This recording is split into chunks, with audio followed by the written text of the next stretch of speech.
Have you ever felt like you have a magnet for people who only come to complicate your life? It's not bad luck, and it's not an accident.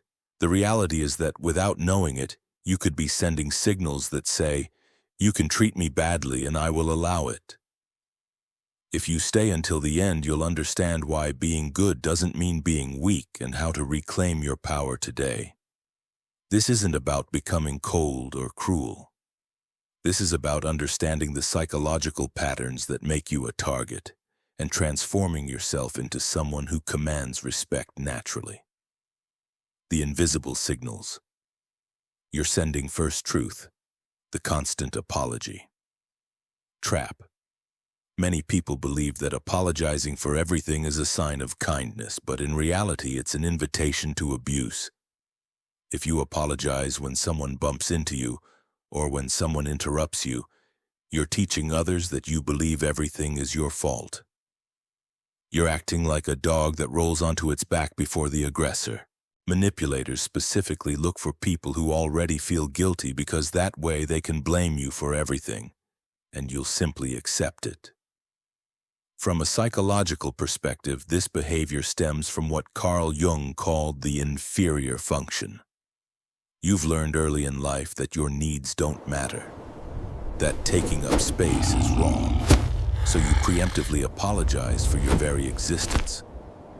But here's what's happening in the subconscious mind of the person receiving these constant apologies. They're cataloging you as weak, as someone without boundaries, as prey. It's not conscious on their part, but human beings are tribal animals. We instinctively assess who will fight back and who will submit. Stop. Starting today, if you didn't make a real mistake, keep your mouth shut and let silence speak for you. Practice this. When someone bumps into you, simply make eye contact and continue walking. The discomfort you feel is not danger, it's growth. Your apologies should be rare, meaningful, and reserved for when you've genuinely caused harm. When every interaction begins with, "I'm sorry," you're not being polite. You're broadcasting vulnerability. Second truth. Don't give away the map to your weaknesses. The second mistake that makes you an easy target is telling your life story too soon. You think you're being open and honest, but what you're really doing is handing a stranger the weapons they'll use against you later. When you share your fears and traumas within 5 minutes of meeting someone, a manipulator is taking notes. This person is afraid of loneliness. This person feels invisible. They smell the desperation for connection like a shark smells blood. Healthy people share information gradually, testing whether the other person is safe before opening their heart. Think of your personal history as a treasure. You don't give it to just anyone who passes by on the street, right? So why do you do it in your relationships? Jung spoke of the persona, the mask we wear in social situations. But there's a difference between a healthy persona that protects your intimate self and a facade that hides your truth. The key is discernment, knowing when it's safe to remove the mask. Toxic people rush intimacy. They create a false sense of deep connection very quickly through a technique called love bombing or mirroring. They share their own trauma to make you feel safe sharing yours. But they're not being vulnerable, they're hunting. The rule is simple. Reveal yourself in layers, and only when the other person has proven through consistent action over time that they can hold your truth with care. If someone pushes for your deepest secrets too soon, that's not connection, that's manipulation. Wait, if this is resonating with you, subscribe to this channel right now. This isn't entertainment, this is transformation. Hit that like button and comment below with one boundary you're going to set today. Your journey matters, and we're walking this path together.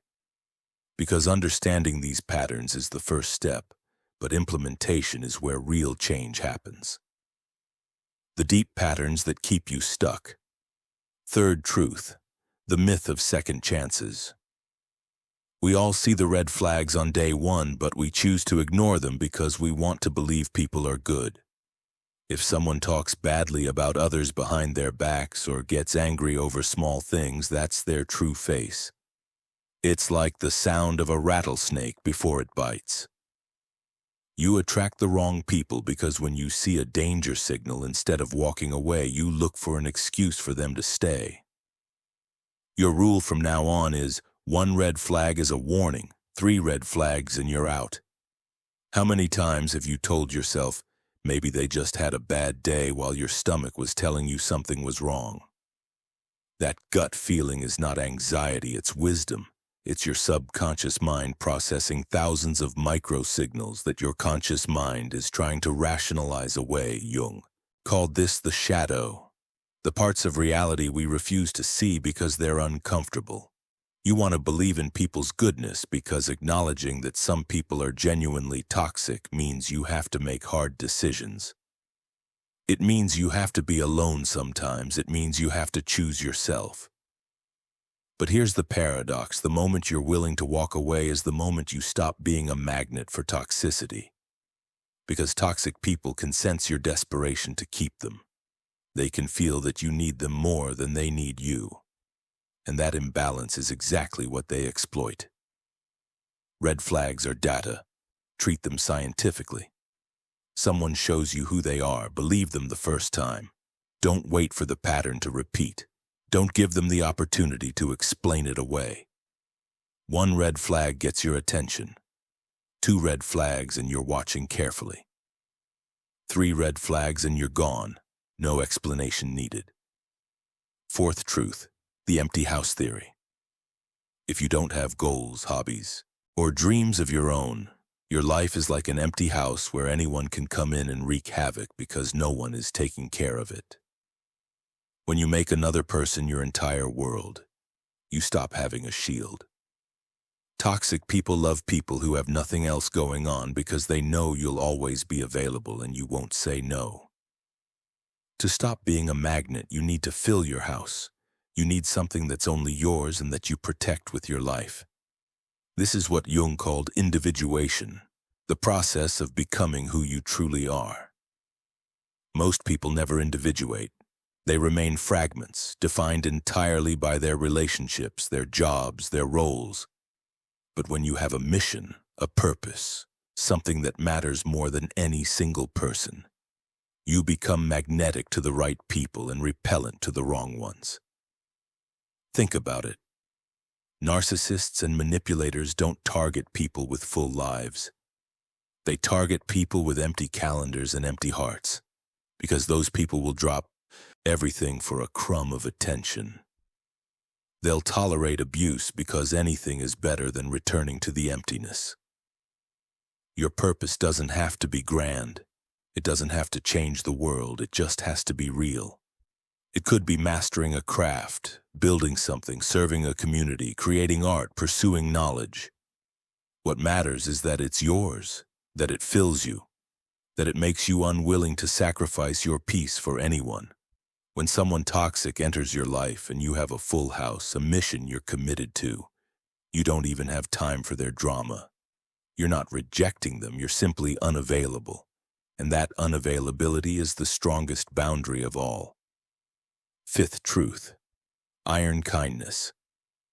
There's a dangerous lie that says being kind is the same as being a doormat. You can be the most loving person in the world and at the same time have iron boundaries. The great leaders of history like Gandhi or Buddha were peaceful, but they didn't allow anyone to trample their peace. This is the integration Jung spoke of, the union of opposites. You can be compassionate and fierce. You can be gentle and immovable. These are not contradictions, they're the mark of a mature psyche. When you start saying no and setting boundaries, toxic people will get angry and call you mean. But that's only because they can no longer manipulate you. The greatest act of kindness you can do is protect your own peace. If someone gets angry because you set a boundary, you've just confirmed that person shouldn't be at your table. Remember, you don't need everyone to like you. In fact, if everyone likes you, you're probably being fake with yourself. Here's what real kindness looks like. It's saying no to protect your yes. It's disappointing people in small ways to avoid betraying yourself in big ways. It's understanding that enabling someone's dysfunction is not love, it's cowardice. The iron in iron kindness is non-negotiable self-respect. It's the understanding that your peace is not up for debate. It's the willingness to be misunderstood, to be called selfish, to be abandoned rather than abandon yourself. And here's the miracle. When you embody this integrated strength, when you're kind but boundaried, loving but unavailable to abuse, the right people don't just respect you, they're drawn to you. Because real connection only happens between two whole people, and you can't be whole if you're giving yourself away in pieces to people who don't deserve you. The transformation, becoming magnetic to the right people. By applying these changes, manipulators will distance themselves because you're no longer an easy target, and valuable people will start to truly respect you. This isn't theory, it's cause and effect. When you stop apologizing for existing, you start occupying space with confidence. When you guard your story, you become mysterious instead of desperate.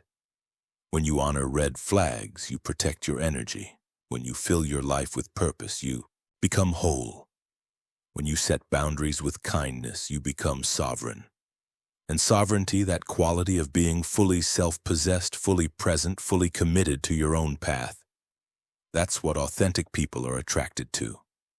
Not your neediness, not your availability, not your willingness to shrink. Your strength. The toxic people in your life right now will not like this transformation. They'll try to guilt you back into your old patterns. They'll call you changed, selfish, cold. Let them. Their departure is not a loss, it's a purification. You're making room for people who can meet you at your new level. So here's what you must understand.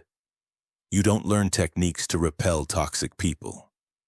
You become the kind of person toxic people can't use. And that becoming is not a performance, it's an excavation. You must confront the wounded parts of yourself that believe you deserve abuse.